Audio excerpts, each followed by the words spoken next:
আসসালামু আলাইকুম। সবাই আশা করি ভালো আছেন। ইনশাল্লাহ আপনাদের দোয়ায় আমিও ভালো আছি। তো আজকে একটা নতুন পেজ নিয়ে এলাম আপনাদের সামনে, ইউটিউব চ্যানেল আনোয়ার A+R। আজকে নতুন পেজ বললে কন্টেন্ট তৈরি করবার পাইতেছি না, আপনারা সাপোর্ট করবেন। সাপোর্ট করলে আমি কন্টেন্ট তৈরি করবার পাবো। আমার একদম সাবস্ক্রাইব নাই, আপনারা লাইক কমেন্ট শেয়ার সাবস্ক্রাইব করবেন, ফলো করবেন, যাতে অল্প আমি আগাবার ফলে ইনশাল্লাহ আপনাদের একটা কথা দিব। আমার এই ইউটিউবেতে আমি খাইতাম না, আমার গরিব দুঃখ নিজে সব দিব। আমার বাড়ির চারখানে বহুত গরিব মানুষ আছে, আমি নিজেও একটা গরিব মানুষ। কেরালা থাই কাম করি, হয়তো কেরালা কাম করবার পাই, কিন্তু দেশ সবসময় মন রাখান দেশের লাগাই। দেশে প্রচুর মানুষ আছে গরিব, তারা বহুত কিছু করবার পাইতেছে না, খালি একমাত্র কাম কাজে লাগে।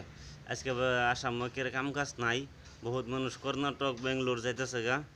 তো আমি চাই আমার একটা ছোটো মোটো একটা পেজ খুললে আমি যেহেনি সাংগেজটা আমার খোলাবো, আপনারা আমার যে তুলে দেবেন, আমি তা করে পুরা চেষ্টা করমাল্লাই দিলে সেই তুলে দিবার লাগে। কারণ বহুত মানুষ আছে এরম, বউ ফুলাফান থইয়া বা বউ ফুলাফান লইয়া যাইতেছে গা দেশের মায়া ছাইরে। আচ্ছা আনে রাখুন তো, এরম করে যদি দেশের মানুষ সব জায়গা আমার দেশের মধ্যে মানুষ প্রতি মায়াটা কার ভিতরে থাকবো। আজকে তাই একটা ছোটো মোটো ভিডিও বানাইলাম আপনাদের লাগে। আপনারা এই ভিডিওটা বেশি বেশি করে শেয়ার করবেন, নিচে ফলো করবার লাগে মনে হারবেন না। আসসালামু আলাইকুম।